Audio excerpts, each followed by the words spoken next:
જય બે ફ્રેન્ડ, સુફાલીની રસોઈમાં તમારું બધાનું સ્વાગત છે. તો આજે હું રેસીપી બનાવવાની છું. તો એ ટીંડોળાની છે. તો આવી રીતે સમારી લીધા છે અને જોડે 3 બટાકા છે એ પણ આવી રીતે સમારી લીધા છે.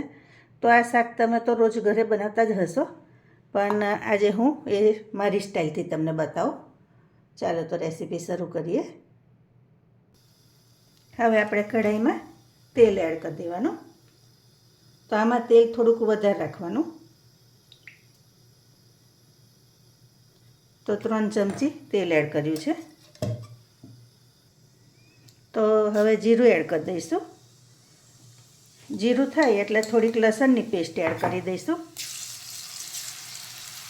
અડધી ચમચી જેવી છે, અને અડધી ચમચી આદુની પેસ્ટ એડ કરી દેવાની.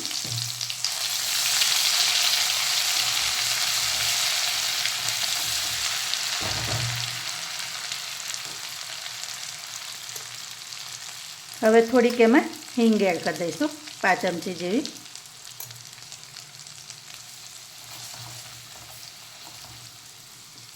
હવે આ બધું થાય એટલે આપણે બટાકા એડ કરી દેવાના, અને આ ટીંડોળા છે એ પણ એમાં એડ કરી દઈશું.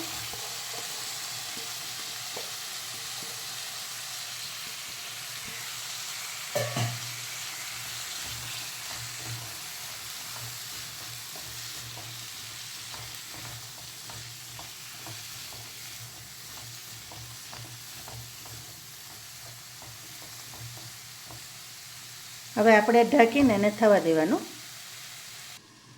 હવે આપણે એને ખોલીને જોઈ લઈએ. વચ્ચે 2 વાર મેં હલાવ્યું હતું, તમારે પણ હલાવતા રહેવાનું, નીચે ચોટે ના. હવે એમાં આપણે મીઠું એડ કરી દઈશું ટેસ્ટ પ્રમાણે.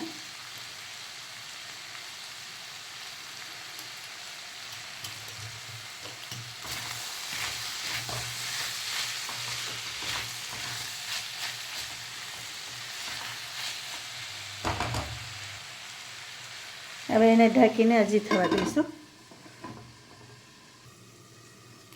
હવે આપણે જોઈ લઈશું.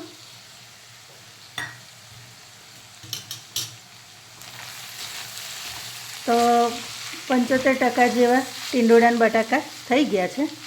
હવે આપણે એમાં સિક્રેટ ઇન્ગ્રેડિયન્ટ ઉમેરવાનું, જે છે શાકનો ભરેલો મસાલો. આની રેસીપી ઓલરેડી મેં ચેનલ પર મૂકેલી જ છે, તમે ચેક કરી શકો.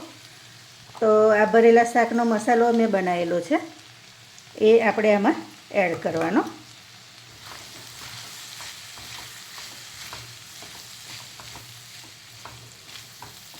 તમે એકવાર આ રીતે બનાવજો, બહુ સરસ ને ટેસ્ટી લાગે છે શાક.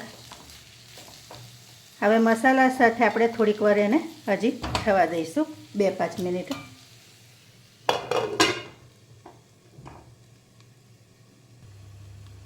હવે એને જોઈ લઈશું આપણે.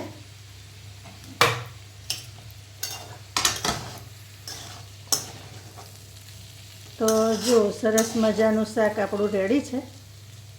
આ રીતે તમારે શાક બનાવવાનું. તો તમારે તમે ખાશો ને તો રોટલી પણ ઓછી પડશે,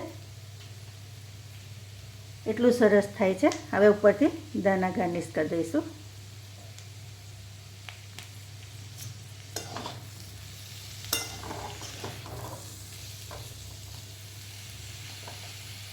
તો જો ફ્રેન્ડ્સ, તમને મારી રેસીપી કેવી લાગે છે ચોક્કસથી કહેજો, હું તમને નજીકથી પણ બતાવું.